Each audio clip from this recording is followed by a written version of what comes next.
misiba itakuja, mateso yatakuja. Nipo kusimulia nilikotoka ni hatari, na sijawahi kujuta, kwa sababu tuna ushirika na mbingu. Ni kwamba anatutazamisha mbali kuliko kawaida tunavyoweza kuona kibinadamu. Anatuonyesha hata kama nimekonda kama mmoja, lakini siogopi. Mkono ya Yesu ili tule leo tunaishi kona.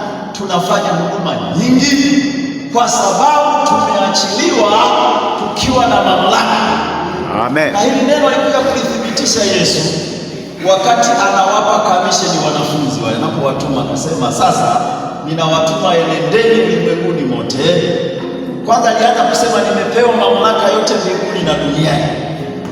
Halafu akasema basi, yani kwa mamlaka hii na mimi nawatuma, nendeni. Kwa hiyo tumeachiliwa vizuri, tuko salama. Amen. Hakuna kisiki mbele yetu kitakachosimama. Amen. Tuna idhini ya mbinguni jamani. Sasa tukituma tunaikuleta usalama wa taifa, tunaanza kugongana. Sasa tuna mamlaka ya mbinguni. Ndio maana hatuhitaji kuogopa, hatuhitaji kuwa na mashaka. Tunapofanya operation yoyote ya kimungu, hatuhitaji kutaabika sana mpaka tukatafuta na visaidizi vya kufanya hivi. Hamna. Yani ni kuidhalilisha kazi ya Mungu. Mara uje na ngozi, mara nywele, mara kucha. Sisi tunaenda na mamlaka kwa jina la Yesu. Amen.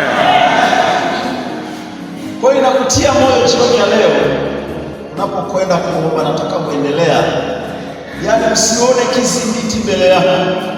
Bwana alikwisha kutubariki.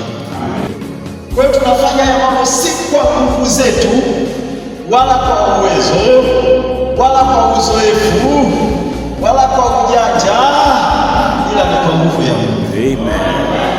Tunaendelea mbele, tunatenda kazi za Mungu, tunaenda hapa na pale. Mimi sikutegemea ningefika hapa leo, ni miaka karibu 50 sasa. Sasa wanakana tafakari nilikotoka. Namuona Mungu kwa karibu sana. Kwa nakutia moyo kwamba wakati tulionao sio kufanya ujinga, wala sio wakati wa kukosea. Amen. Ni wakati wa kuwa sawa sawa, maana tuna mamlaka tayari, tuna idhini. Na tunaposema nguvu ya Mungu, yani hatuna maelezo ya kutosha. It is a divine power, yani haina maelezo.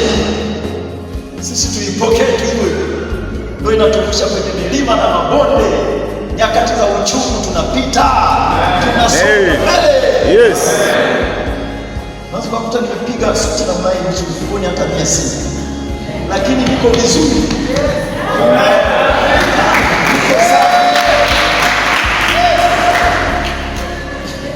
Hatueleweki, kile tulicho nacho ni cha ajabu. Ndio kimetufikisha hapa tulipo leo. Hakuna hata mmoja aliyepanga siku moja atakuwa. Hizi ni operation.